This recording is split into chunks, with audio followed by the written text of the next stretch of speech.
Hello everyone.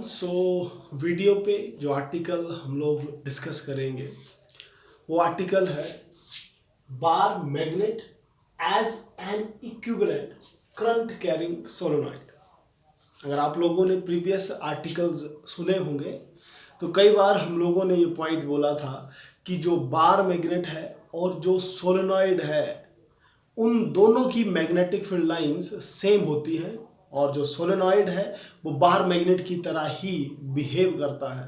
ये हम लोग पॉइंट कई बार यूज कर चुके हैं। आर्टिकल उसी के ऊपर बेस्ड है कि ऐसा प्रूव करें। Okay, prove it.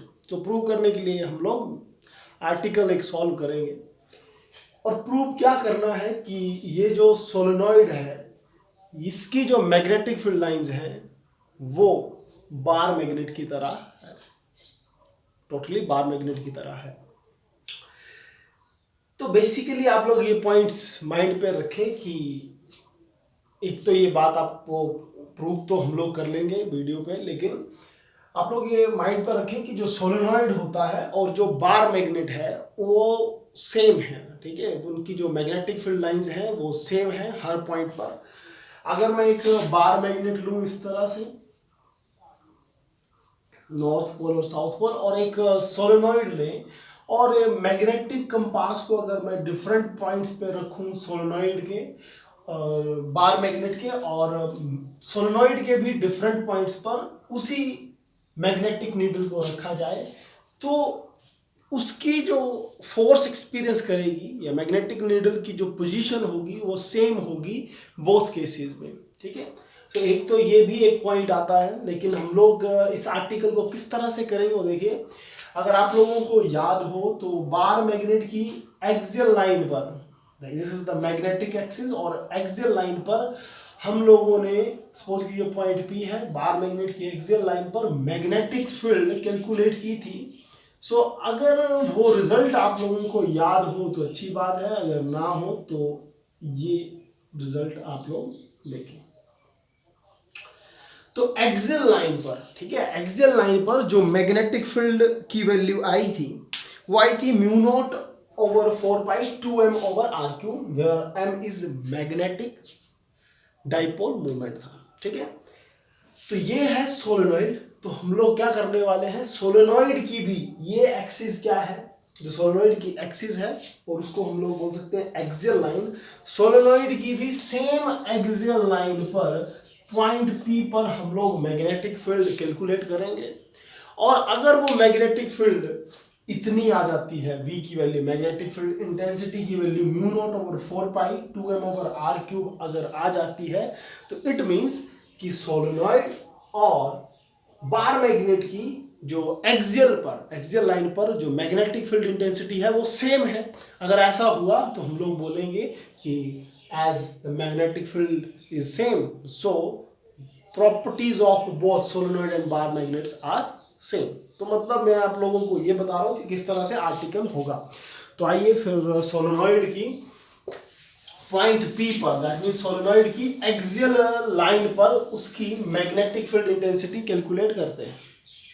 लेकिन इस आर्टिकल को अंडरस्टैंड करने के लिए एक और आर्टिकल का रिजल्ट की जरूरत पड़ेगी, वो आप लोग देखिए क्या है। वो कुछ छोटी छोटी एजम्पशंस आप लोग देख लीजिए। ये सोलेनॉइड है, कंप्लीट लेंथ है इसकी 2l। ठीक है, ये लाइन जो है, ये एक्सिस जो है, इसको 2 इक्वल पार्ट्स में डिवाइड कर रही है। First length is l and second is l। The radius of these coils, देखिए सोलेनॉइड पे क्या है, ऐसी कई सारी कॉइल से बनता है सोलेनॉइड, तो उसका जो रेडियस है दैट इज a। ओके, ये सारी बातें आप लोग लिख लेना।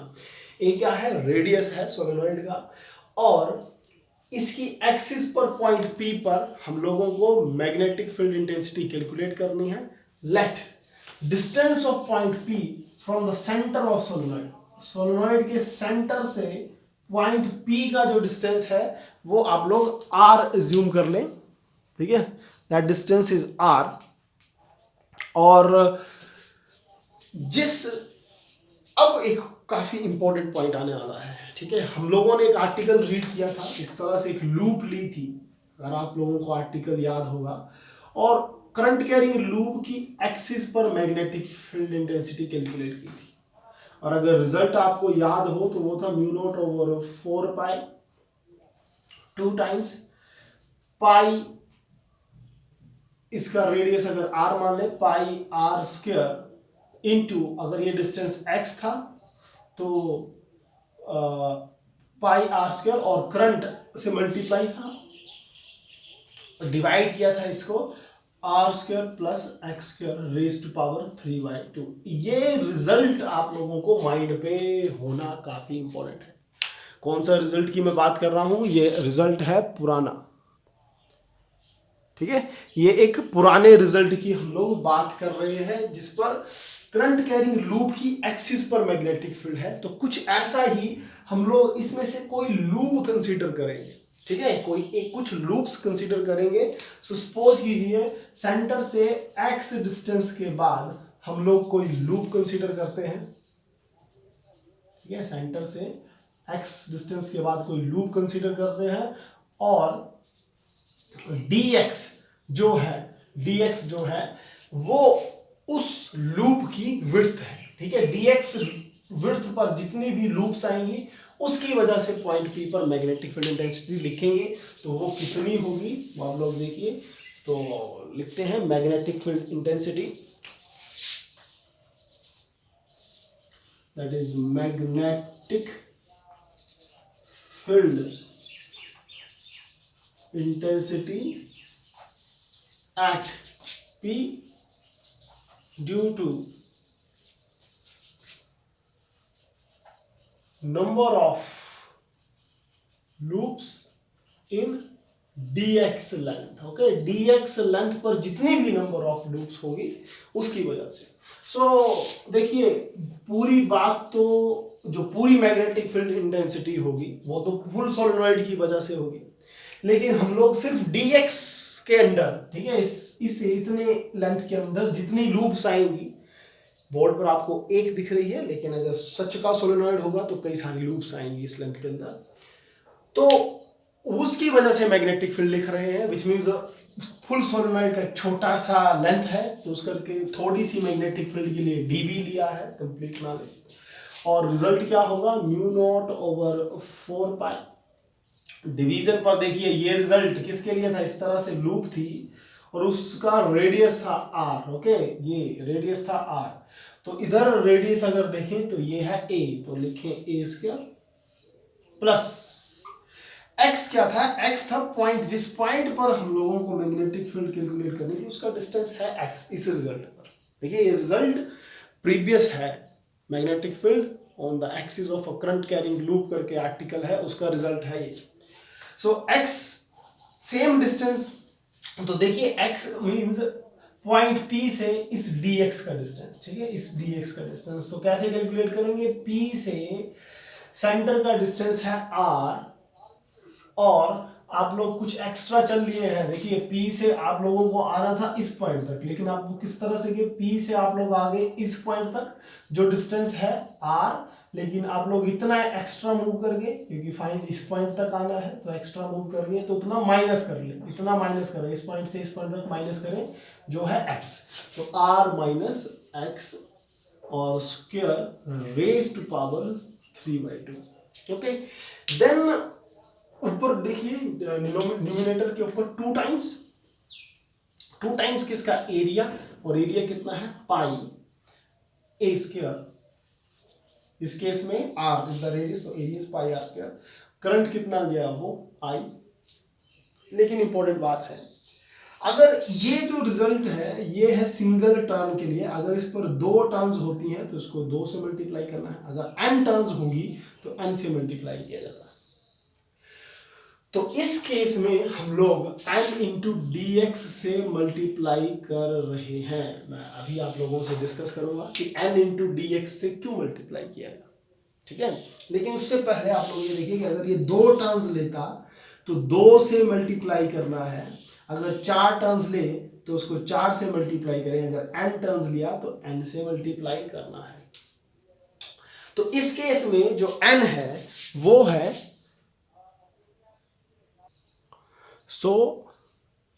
जो इम्पोर्टेंट बात आप लोगों को माइंड पे रखनी है वो ये है कि अगर n टर्न्स हुए तो n से मल्टीप्लाई किया, सेम वे से इधर हम लोगों ने मल्टीप्लाई किया है n इंटू डी एक्स से। सो n इंटू जो dx है it will tells about number of turns in dx length. देखिए ये पॉइंट काफी इंपॉर्टेंट है, तो अच्छे से अंडरस्टैंड कीजिएगा कि n इंटू डी एक्स क्यों लिखा गया है। जो n इंटू डी एक्स है वो बताएगा कि कितनी नंबर ऑफ टर्न्स है, number of turns in dx length. Okay, so n dx, n is number of turns per unit length. Okay, and dx is the length of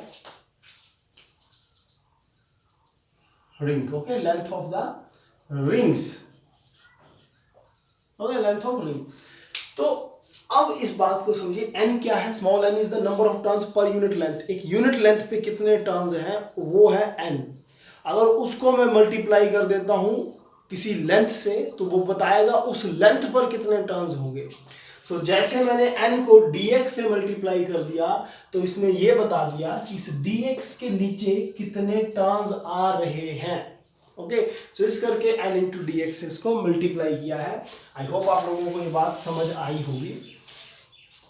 तो अब बात करते हैं कि ये तो सिर्फ और सिर्फ आप लोगों की मैग्नेटिक फील्ड इंटेंसिटी निकली इस छोटी सी लेंथ dx के अंडर जितने रिंग्स आए, लेकिन मेन काम है फुल सोलेनॉइड की वजह से मैग्नेटिक फील्ड इंटेंसिटी कैलकुलेट करने का। तो उसके लिए इसको इंटीग्रेट करें। Okay, magnetic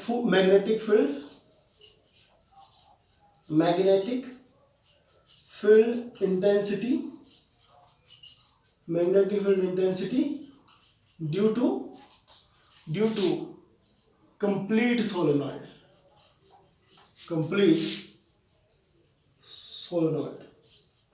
and that will be equal to integrated।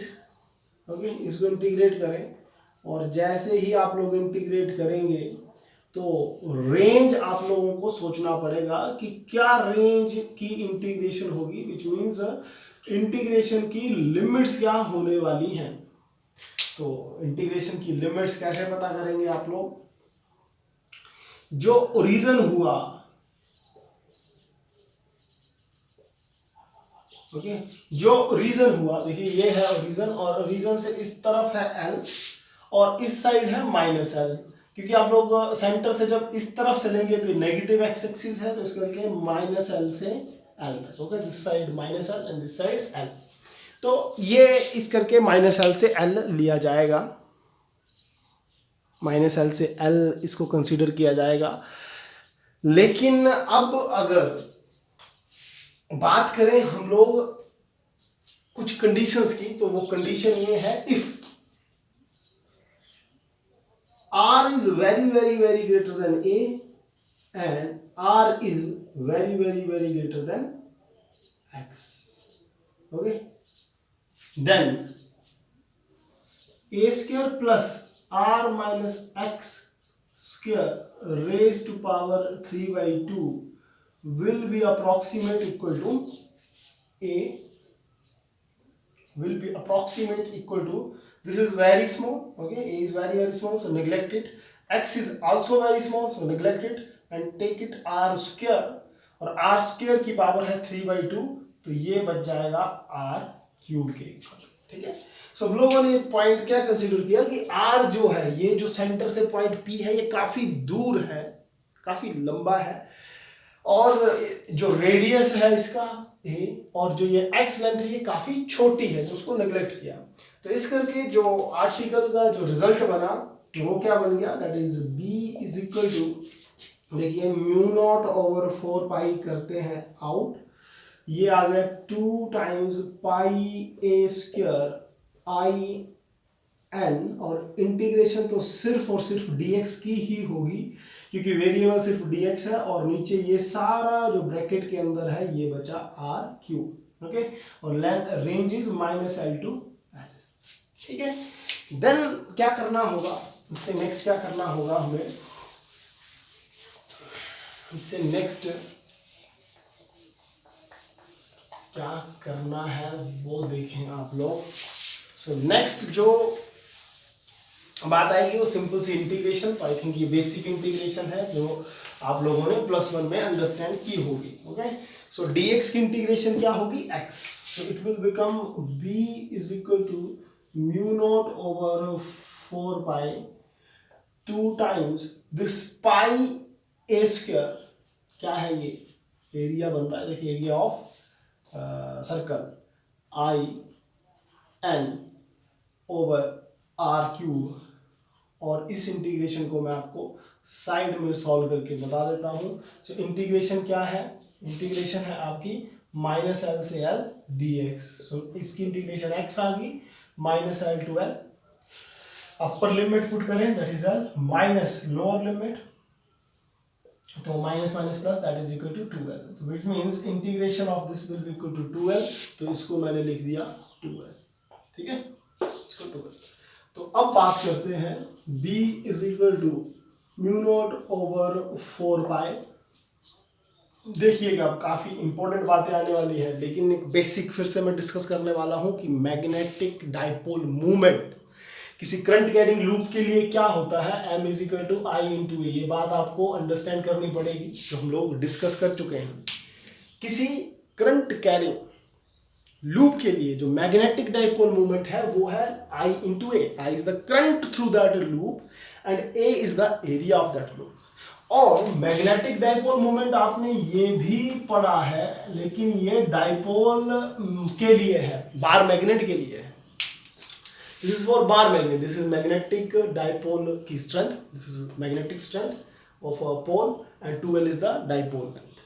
तो इस केस में ये लूप्स हैं तो I इंटू ए कंसिडर किया जाएगा, ठीक है। लेकिन बात अंडरस्टैंड कीजिएगा, ये है आप लोगों का I और ये क्या है A, ठीक है। So it is going to become, this is 2 and this is area, okay, take it a area and this is I and this is n into 2l over r cube। लेकिन अब आप लोग बातें understand कीजिएगा, ए आई क्या बना, magnetic dipole movement बना, लेकिन किसका, ए क्या है, ए सिर्फ एक लूप की। अगर इस सोलेनॉइड से अगर मैं सिंगल लूप की बात करूं, सपोज करें इसकी अगर मैं बात करूं, तो इसका जो ये शेडेड पोर्शन है ये है एरिया ए, तो आई भी इसी से करंट जा रहा है।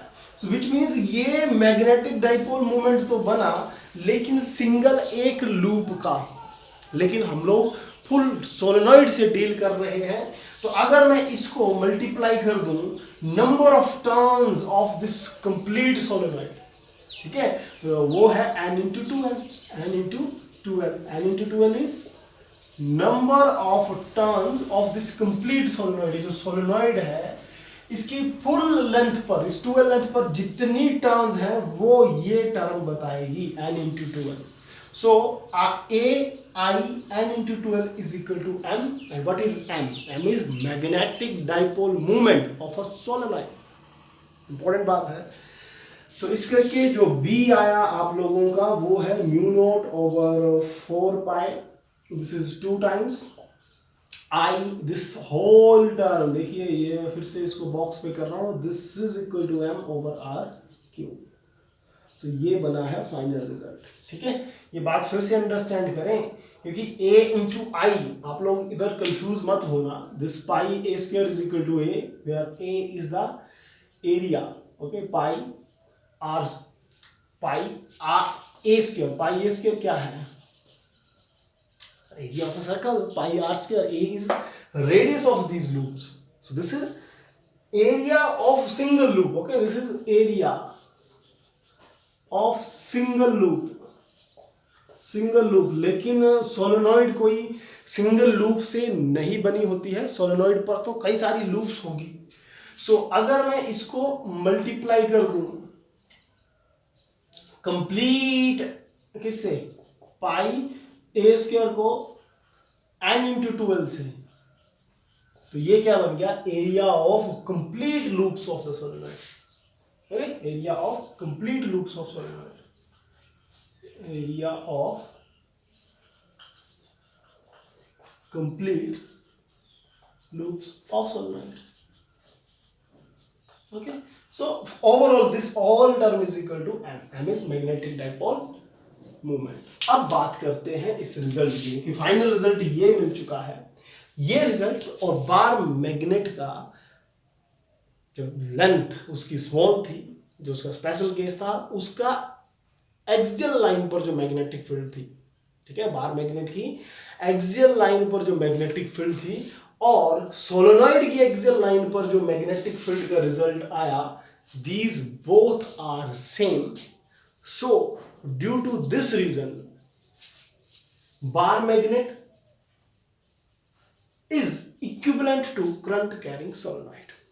Okay, due to this reason the bar magnet is equivalent to current carrying solenoid. इसी करके जो बार मैग्नेट की प्रॉपर्टीज हैं और सोलेनॉइड की प्रॉपर्टीज सेम है, क्योंकि हम लोगों ने ये प्रूव कर दिया कि दोनों की एक्सियल लाइन पर अगर मैग्नेटिक फील्ड इंटेंसिटी की वैल्यू कैलकुलेट की जाए तो रिजल्ट इज सेम।